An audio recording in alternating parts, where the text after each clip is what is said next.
সময়টা খুবই খারাপ যাচ্ছে ডক্টর মোহাম্মদ ইউনূসের। যত দ্রুত সম্ভব একটা নির্বাচন দিয়ে সম্ভবত তিনি সরে যেতে পারলেই সম্ভবত তিনি নিজেকে ভাগ্যবান মনে করবেন। কথা বলছি আল জাজিরাকে নিয়ে। এখন সকল জল্পনা কল্পনা বাদ দিয়ে শেখ হাসিনা হয়তো চূড়ান্তভাবে কিছুদিনের মধ্যে সিদ্ধান্ত দিবে যে ওনার ৩৪ জন মন্ত্রী নিয়েই এবং আওয়ামী লীগের শীর্ষ পর্যায়ের নেতা নিয়েই তিনি বাংলাদেশে আসবে। বাংলাদেশের মহামান্য রাষ্ট্রপতি জনাব শাহাবুদ্দিন চুপ্পুর কি যেন হয়েছে, তার আচার আচরণ সুবিধাজনক নয়, সন্দেহজনক আচরণ করছে। এই শাহাবুদ্দিন চুপ্পু যে কোনো সময় অঘটনও ঘটিয়ে দিতে পারে। আসসালামু আলাইকুম রহমতুল্লাহ। প্রদর্শক, নতুন এক ভিডিওতে আপনাদের সকলকে স্বাগতম। প্রদর্শক, আপনারা ভিডিওর শুরুতে ভিডিওর বিশেষ কয়েকটা অংশ এবং থাম্বনেল দেখে বুঝে গেছেন যে আসলে কতটা গুরুত্বপূর্ণ ভিডিও হতে চলেছে। প্রদর্শক, আজকের ভিডিওটি খুবই গুরুত্বপূর্ণ, এই জন্য আপনারা না টেনে সম্পূর্ণ দেখবেন, তাহলে আপনারা সম্পূর্ণ বিষয় বিস্তারিত জানতে পারবেন। চলুন আর কথা না বাড়িয়ে একটি লাইক দিয়ে আমরা সকল বিশ্লেষকের আলোচনাগুলো দেখে আসি। চলুন। আমরা বিগত কিছুদিন আগেই অনেকেই বিশ্লেষণ করেছিলাম এবং অনেকেই ইউটিউবে ভিডিও দিয়েছে এবং বিভিন্ন নিউজ মিডিয়াতেও বলা হয়েছে শেখ হাসিনা প্রবাসী সরকার গঠন করবে। আমরা এই নিয়ে বিভিন্ন বিশ্লেষণ শুরু করেছিলাম। প্রবাসী সরকার গঠন করলে ডক্টর ইউনূসের কি হবে। আবার আমি এও বলেছিলাম যে প্রবাসী সরকার কেন গঠন করবে শেখ হাসিনা তো সংবিধান অনুযায়ী এখনো প্রধানমন্ত্রী, তিনি তো পদত্যাগ করার নাই, তাহলে তিনি আবার নতুন করে প্রবাসী সরকার কেন গঠন করবে। এখন সকল জল্পনা কল্পনা বাদ দিয়ে শেখ হাসিনা হয়তো চূড়ান্তভাবে কিছুদিনের মধ্যে সিদ্ধান্ত দিবে যে ওনার ৩৪ জন মন্ত্রী নিয়েই এবং আওয়ামী লীগের শীর্ষ পর্যায়ের নেতা নিয়েই তিনি বাংলাদেশে আসবে। এবং বিভিন্ন টকশোর মধ্যে আওয়ামী লীগের যারা সমর্থনে কথা বলে অনেকেই এই ব্যাপারে কথা বলছেন। আমার কথা হচ্ছে, সেটার কি কোনো মোটিভ দেখা যাচ্ছে বাংলাদেশে? শেখ হাসিনা ৩৪ জন মন্ত্রী নিয়ে বাংলাদেশে ঢুকবে। আমি রাজনীতিতে কোনো কিছুই অবিশ্বাস করতে পারি না, আবার কোনো কিছু 100% বিশ্বাসও করতে পারি না। কারণ রাজনীতিতে শেষ বলতে কিছু নেই। রাজনীতিতে যে কোনো সময় যে কোনো কিছু ঘটে যেতে পারে, বা একদিনের মধ্যে রাজনীতির প্রেক্ষাপট পরিবর্তন হয়ে যেতে পারে এবং হয়তো বা শেখ হাসিনা সত্যিকারে ৩৪ জন মন্ত্রীকে নিয়ে বাংলাদেশে ঢুকে পড়তে পারে। তিনি যেভাবে বলেছিলেন ওনার অডিও কলের মধ্যে চট করে ঢুকে পড়বো, এভাবেও ঢুকে যেতে পারে। জাস্ট একটা দিনের মাধ্যমে যে কোনো অঘটন ঘটে যেতে পারে বাংলাদেশে। আমি এটা মনে প্রাণে এখনো বিশ্বাস করি এবং এটা হতেও পারে। তাই যারা মনোবল হারিয়ে ফেলেছেন, যারা এখনো মনে করছেন আর কত আশা দিবেন, ভাই একটাও কথা হয় না, ভাই এটা হয় না কেন, আপনাদেরকে একটা জিনিস বুঝতে হবে। আজকে আমি যে জিনিসটা বলেছি সেই জিনিসটা কালকে হয়ে যাবে না, 1 মাসের মধ্যে হয়ে যাবে না। সেই জিনিসটা হয়তো প্রসেসিং এর মধ্যে আছে, হতে কিছু সময়ও লাগতে পারে। কিন্তু অনেক কিছুই আমি বলেছি 100% সকল কিছু না ঘটলো, 60-70% অনেক কিছুই বাংলাদেশে ঘটে গিয়েছে। হয়তো বা 40% আরো কিছু সময় পরে ঘটবে। কিন্তু এটা যে ঘটবে সেটা 90% আপনারা ধরে রাখতে পারেন। যেগুলো আমি বলছি হয়তো কিছু সময় পরে ঘটবে। আর এটাও ধরে রাখেন, শেখ হাসিনা যদি বেঁচে থাকে, শেখ হাসিনা খুব শীঘ্রই, আল্লাহ যদি ওনাকে সুস্থ রাখেন, বাংলাদেশে ফিরে আসবে এবং ৩৪ জন মন্ত্রী নিয়ে বাংলাদেশে তিনি ঢুকবে। যতই আমেরিকার সাপোর্ট থাকুক ডক্টর ইউনূসের মাথার উপর, যতই পাকিস্তানের সাপোর্ট থাকুক ডক্টর ইউনূসের মাথার উপর, আওয়ামী লীগ কোন লেভেলের খেলোয়াড়, আওয়ামী লীগ কি জিনিস, একমাত্র আওয়ামী লীগের যখন পতন হয় তখনই বিরোধী শক্তি যারা থাকে আওয়ামী লীগে তারাই বুঝতে পারেন। সেটা আবারও বুঝতে পারবে এই ডক্টর ইউনূস সরকার বলেন, এনসিপি বলেন, জামাত বলেন এবং বিএনপি বলেন। এটা বাস্তবতা, এটা মেনে নিতেই হবে। সেই কারণে রুমিন ফারানা বলেন, সালাউদ্দিন সাহেব বলেন, বিবি কমিটির সদস্য, তারা আওয়ামী লীগ ছাড়া নির্বাচন হোক চায় না। কারণ তারা 1996 সালের কথা তাদের মনে আছে, যে আওয়ামী লীগ ছাড়া যখন নির্বাচন হয়েছিল তারা 16-17 দিনও টিকতে পারে না। আবার নির্বাচন হয়েছে, সেই নির্বাচন আবার আওয়ামী লীগ জয়লাভ করেছে। কারণ এত বড় বৃহৎ শক্তিকে ছাড়া যখন একটা নির্বাচন হয়ে যাবে, তখন সে দেশে একতরফা নির্বাচন বলে পুরো পৃথিবী জানবে এবং বাংলাদেশের মানুষ জানবে। তাই ওই নির্বাচনের গ্রহণযোগ্যতা থাকবে না এবং দেশের মধ্যে এমনিতে গোলযোগ সৃষ্টি হয়ে যাবে। আবার নির্বাচনে যে নির্বাচিত সরকার থাকবে সে সরকার ভেঙে পড়বে, আবার বাধ্য হয়ে আওয়ামী লীগকে নিয়েই নির্বাচন দিতে হবে। সেটা আওয়ামী লীগ ভালো করেই জানে। সে কারণে আওয়ামী লীগ এখন শুধু কোমর শক্ত করছে এবং আওয়ামী লীগ সংগঠিত হচ্ছে। কিভাবে সংগঠিত হতে হবে, কিভাবে শীর্ষ পর্যায়ের সাথে যোগ সাজস করতে হবে, শীর্ষ পর্যায়ের নেতারা কিভাবে তৃণমূলকে নার্সিং করতে হবে, সেই ব্যাপারে আমি একটা আলাদা ভিডিও করেছি। সেটা যারা দেখেছেন তারা ব্যাপারগুলো ক্লিয়ার হয়ে গিয়েছেন। তাই শেখ হাসিনার ফিরে আসা নিয়ে এবং শেখ হাসিনা কখন ফিরবে সেটা আমি এক্স্যাক্টলি যদি না বলতে পারলো, কিন্তু শেখ হাসিনা যে ফিরে আসবে, আল্লাহ যদি ওনাকে সুস্থ রাখেন এবং ওনার ৩৪ জন মন্ত্রীকে নিয়েই দেশে ফিরে আসবে, এটা জাস্ট সময়ের ব্যাপার। এই জুলাই ঘোষণাপত্র বলেন, আরো যত ধরনের নাটক বলেন, কোনো কিছুই কাজে আসবে না। আর শেখ হাসিনা দেশে ফিরে আসলে সংবিধান পরিবর্তন করলো, ওদেরকে ফাঁসির রশিতে ঝুলানো কোনো ব্যাপারই হবে না, লটকাই দিবে 100%। আর শেখ হাসিনা ঝুলানো লাগবে না, বাংলাদেশের আপামত জনতাই সেফ সারা গণদোলা দিয়ে মেরে ফেলবে। এটাই বাস্তবতা। সংবিধান চেঞ্জ করেন, জুলাই ঘোষণাপত্র দেন, যতই নাটক করা হোক কোনো কাজই আসবে না। যখন 2001 সাল থেকে 2006 সালের শাসন আমল বিএনপির আমরা দেখেছিলাম, বিএনপি যখন পতন হয়েছে তখন আমরা সকলেই বলেছি বিএনপি আর জীবনে ক্ষমতায় আসবে না, বিএনপির রাজনীতি এখানেই শেষ, বলেছিলাম না? ঠিকই তার 2-3 বছর পর আওয়ামী লীগ ক্ষমতায় আসার পরে আওয়ামী লীগ ধরে নিলাম ফেসিজম কায়েম করে 16 বছর ক্ষমতায় থেকেছে। এখন দেখেন প্রেক্ষাপট, টেবিল উল্টো হয়ে গিয়েছে। সেই কথা যখন বলেছিলাম আমরা, তারা অনেকে এখনো বেঁচে আছে যা বিএনপি আর জীবনে ক্ষমতার মুখ দেখবে না, বিএনপি রাজনীতি এখানেই শেষ। কিন্তু আওয়ামী লীগ 16 বছর ক্ষমতা থাকার পরেও আওয়ামী লীগ ক্ষমতা ধরে রাখতে পেরেছে। 2041 টার্গেট ছিল, ঠিকই আওয়ামী লীগের পতন হয়ে গিয়েছে, বিএনপি এখন বাংলাদেশের সবচেয়ে ক্ষমতাধর দল হিসেবে প্রতিষ্ঠিত হয়ে গিয়েছে এবং সামনে যে নির্বাচন হবে ক্ষমতার দরও এগিয়ে গিয়েছে। এটাই হচ্ছে রাজনীতি। রাজনীতিতে কখন কি ঘটে যায়, কখন কে ক্ষমতায় চলে আসে, কখন কার ক্ষমতার পতন হয়ে যায় কেউ জানে না। তাই রেদওয়ান মাসুদ স্যার একটা কথা বলেছিলেন সূর্যের তাপে কেউ আলোকিত হয় আবার কেউ পুড়ে ছাই হয়ে যায়। এই রাজনীতিতে কখন কে আলোকিত হবে, কখন কে পুড়ে ছাই হয়ে যাবে সেটা একমাত্র আল্লাহ ছাড়া কেউ জানে না।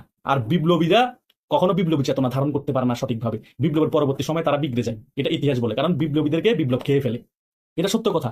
এই বিপ্লবীরা বিগড়ে গিয়েছে, দেশকে তারা সুন্দরভাবে গড়ে তুলতে পারবে না, দেশের মধ্যে গণতান্ত্রিক প্রক্রিয়া তারা ঠিক করতে পারবে না। প্রায় যারা বিপ্লবী বলা হচ্ছে গণঅভ্যুত্থান নেতৃত্ব, প্রায় গরিব শ্রেণীর, খুব গরিব ফ্যামিলি থেকে আসছে।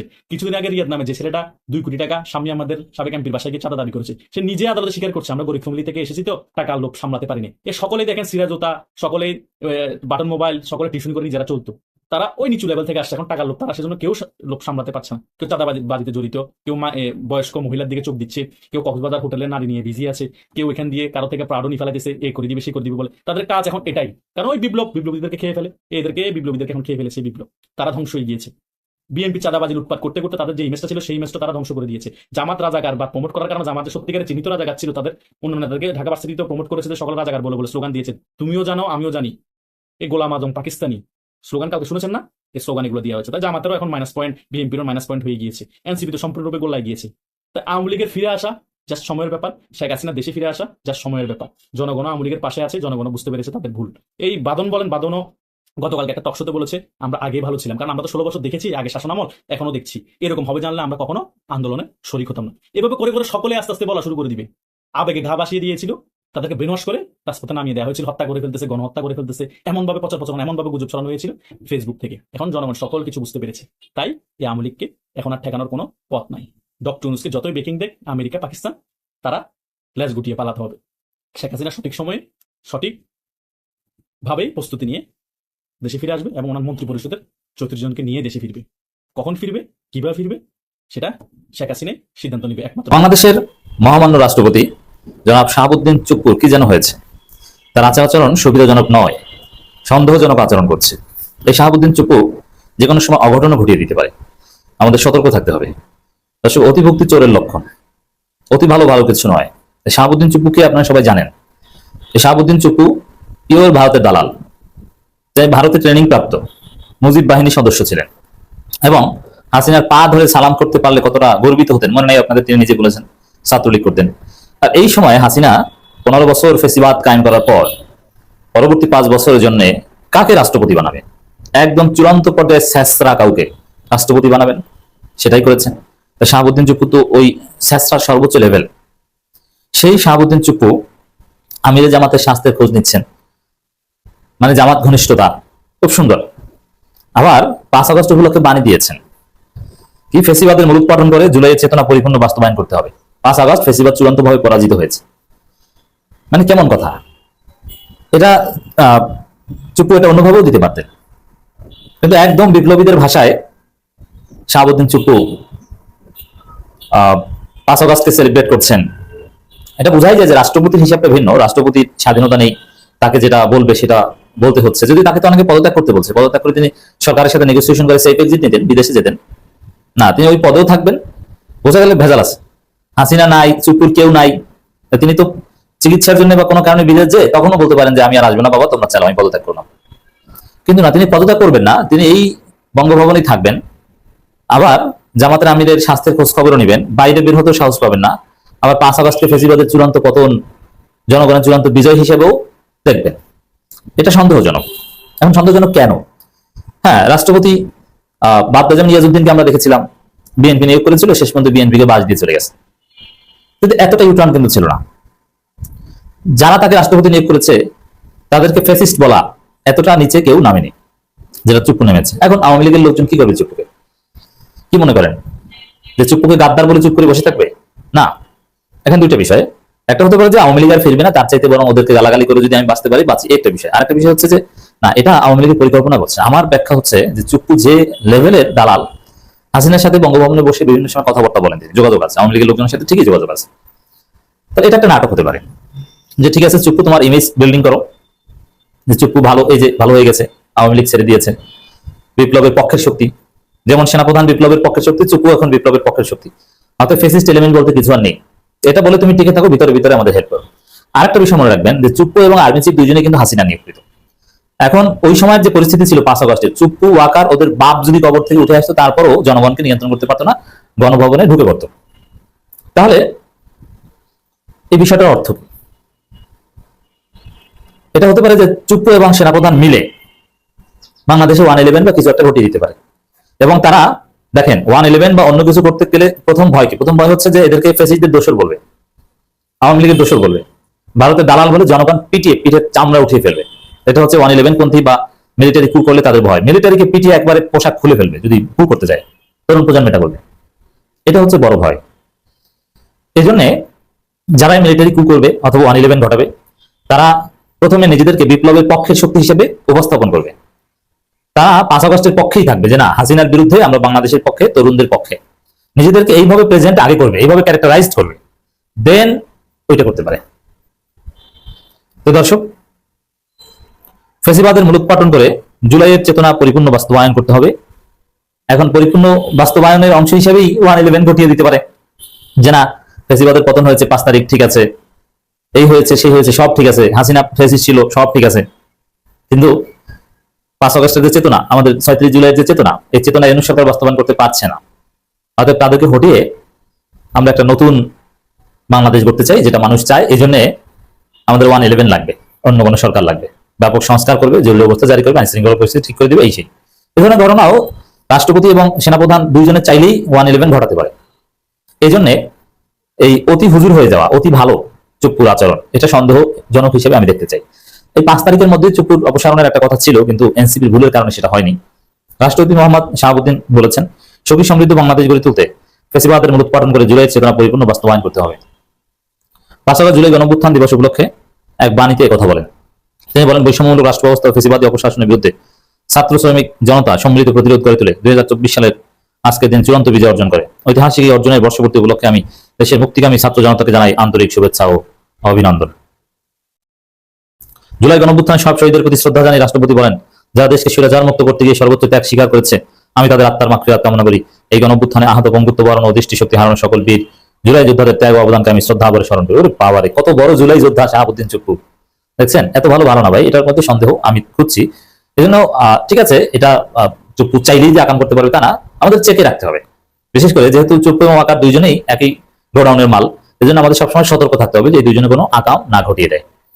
জুলাই গণঅভ্যুত্থানের শহীদদের পরিবার ও আহতদের জন্য ন্যায় বিচার নিশ্চিত করা রাষ্ট্রের পবিত্র দায়িত্ব। এই দায়িত্ব পালনে রাষ্ট্র অঙ্গীকারবদ্ধ বলেন। এর মানে কি? হাসিনার ফাঁসি চায়, হাসিনার ফাঁসি চায় চুপ্পু, বুঝতে পারছেন? রাষ্ট্রপতি মোহাম্মদ শাহাবুদ্দিন চুপ্পু জুলাই গণঅভ্যুত্থান ছিল দীর্ঘদিনের বঞ্চনা, দুঃশাসন, দুর্নীতি, লুটপাট, গুম, খুন, অপহরণ, ভোটাধিকার হরণ সব ধরনের অত্যাচার নিপীড়নের বিরুদ্ধে তরুণ প্রজন্ম আপামর জনতার ক্ষোভের বিস্ফোরণ। সময়টা খুবই খারাপ যাচ্ছে ডক্টর মোহাম্মদ ইউনূসের। যত দ্রুত সম্ভব একটা নির্বাচন দিয়ে সম্ভবত তিনি সরে যেতে পারলেই সম্ভবত তিনি নিজেকে ভাগ্যবান মনে করবেন। কথা বলছি আল জাজিরাকে নিয়ে। We are Sheikh Hasina's man, একটা প্রতিবেদন বাংলাদেশকে কাঁপাই দিছিল। শেখ হাসিনার সরকার পতনের পেছনে এই প্রতিবেদনটার যেই অর্থবহ গুরুত্ব, সেটা আপনারা বুঝতে পারছেন প্রত্যেকেই। এখন শেখ হাসিনাকে নিয়ে করা আল জাজিরার প্রতিবেদন জনমনে যতটা প্রভাব ফেলছে, আবার এই আল জাজিরাই যখন ডক্টর মোহাম্মদ ইউনূসকে নিয়ে প্রতিবেদন প্রকাশ করলো, আন্তর্জাতিক গণমাধ্যমগুলো করলো, তখন আবার কমেন্টে আমরা দেখতে পাচ্ছি ভিন্নতা। এটা হচ্ছে আমাদের দৃষ্টিগত পার্থক্য, যে আমার দলের লোক, আমার পছন্দের লোক, তার বিরুদ্ধে কোনো মানে এরকম নিউজ হলে সেইটা আমরা খাবো না, শুধুমাত্র আমার অপছন্দের লোকের বিরুদ্ধেই হইলে খাবো। আবার যেই পত্রিকাটা করছে, এতদিন এটা ছিল ফেরেশতা, আজকে এটা ভিলেন হয়ে গেছে। কথা বলছে অন্তর্বর্তী সরকারকে নিয়ে আল জাজিরা সহ আন্তর্জাতিক গণমাধ্যমে একটা রিপোর্ট হয়েছে, যেটা ডক্টর মোহাম্মদ ইউনূসের রেপুটেশনকে মাটিতে মিশাই দিবে, কারণ এই অন্তর্বর্তী সরকার ব্যর্থ হয়েছে। রিপোর্ট আল জাজিরা সহ আন্তর্জাতিক গণমাধ্যমে বলা হচ্ছে যে আপনার ছাত্র জনতার আন্দোলনের পর ডক্টর মোহাম্মদ ইউনূসের নেতৃত্বে গঠিত হয়েছিল অন্তর্বর্তী সরকার। এই সরকারের প্রতি অসীম আশাবাদ ছিল, মনে করা হয়েছিল এখান থেকেই একটি নতুন গঠনমূলক গণতান্ত্রিক বাংলাদেশ গঠনের সূচনা হবে। কিন্তু 1 বছর পর সেই আশার জায়গায় ঘনীভূত হয়েছে হতাশা। মানবাধিকার লঙ্ঘনের বিচারের বিলম্ব, সাধারণ মানুষের সঙ্গে সরকারের সংযোগহীনতা এবং প্রশাসনিক সংস্কারে স্থবিরতা, এই সব মিলিয়ে ইউনূস সরকারের কার্যকারিতা নিয়ে প্রশ্ন তুলেছে দেশীয় এবং আন্তর্জাতিক মহল। আল জাজিরা, রয়টার্স সহ বিশ্বের গুরুত্বপূর্ণ গণমাধ্যমগুলো অন্তর্বর্তী সরকারের এই ব্যর্থতাকে শিরোনাম করে তুলেছে, যা নিঃসন্দেহে একটি রাজনৈতিকভাবে সতর্ক সংকেত। বাংলাদেশের জনগণের জন্য একটি নতুন ভোরের প্রতিশ্রুতি এখন যেন পরিণত হয়েছে আরেকটি অনিশ্চয়তা এবং হতাশার অধ্যায়। আন্দোলনে নিহতদের সুষ্ঠু বিচারের দাবি ছিল এই সরকারের কাছে অন্যতম প্রত্যাশা, যা করতে ব্যর্থ হয়েছেন বলে অভিযোগ নিহত পরিবারের সদস্য সহ মানবাধিকার কর্মীদের। এখানে তারা যেটা লিখেছে যে গত 1 বছরেও সরকার জনগণের সেন্টিমেন্ট বুঝতে পারেনি। সাধারণদের কাছ থেকে যোজন যোজন দূরে থেকে এলিটদের সঙ্গে আলোচনা করে যে কোনো সিদ্ধান্ত নেন এই ডক্টর ইউনূস সরকার। আর এখানে বেশ কয়েকটা মানুষের বক্তব্য কানেক্ট করা হয়েছে, যাদের বক্তব্যকে কোট করে এই প্রতিবেদনটা সাজানো হয়েছে। তো সবকিছু মিলিয়ে যে মব ভায়োলেন্স, এটাও আলোচনায় স্থান পেয়েছে, যে যা নিয়ন্ত্রণে কার্যকরী ভূমিকা দেখাতে পারছে না অন্তর্বর্তী সরকার প্রশাসন, তাই জনগণের সরকারের প্রতি আস্থা কমেছে, আসলেই কমেছে। আর সাথে সাথে ডক্টর ইউনূসের এই কিংস পার্টি এনসিপির প্রতি মানুষের আস্থা কমেছে। জুলাই আন্দোলনের এমন একটা গুরুত্বপূর্ণ দিনে রিল্যাক্স মোডে কক্সবাজারে 5 জন গিয়ে বসে আছে, আর সারা দেশে আজকে কি পরিমাণ আলোচনা সমালোচনা। আজকে নাকি তারা এটা নিয়ে রিভিউ দিবে, তারা তাদের মন্তব্য প্রকাশ করবে। ডক্টর মোহাম্মদ ইউনূস সরকারকে ব্যর্থ করতে শুধুমাত্র যেগুলো দায়ী ছিল তাও না, আসলে দেশের অভ্যন্তরীণ যে কোনো একটা সরকার পতনের পর যে পরিস্থিতি থাকে, ব্যাংকগুলা প্রায় শূন্য থাকে, সিস্টেম হ্যাং থাকে, নতুন সিস্টেম ডিপ্লয়েড করা, আন্দোলন, ডক্টর ইউনূসকে প্রচুর আন্দোলন ঠেকাইতে হয়েছে। এরপরে রাজনৈতিক ভুল, এই এনসিপি গঠন করে তিনি বিএনপির সাথে দূরত্ব তৈরি করে ফেলছেন, জামাতের সাথে দূরত্ব করছেন, এমনকি এই দলটাকে অতিরিক্ত প্রায়োরিটি দিতে যাইয়া আরো অনেক ধরনের বড় বড় ভুল করে ফেলছেন। তো সবকিছু মিলিয়ে ডক্টর মোহাম্মদ ইউনূসের সরকারকে ব্যর্থ দাবি করেছে আন্তর্জাতিক গণমাধ্যমগুলো। দর্শক, আপনারা একে একে সকল বিশ্লেষকের আলোচনাগুলো শুনলেন, অবশ্যই আপনারা বুঝতে পারছেন যে আসলে শেখ হাসিনা যে কোনো মুহূর্তে 34 জন নেতাকে নিয়ে দেশে ফিরতে পারে।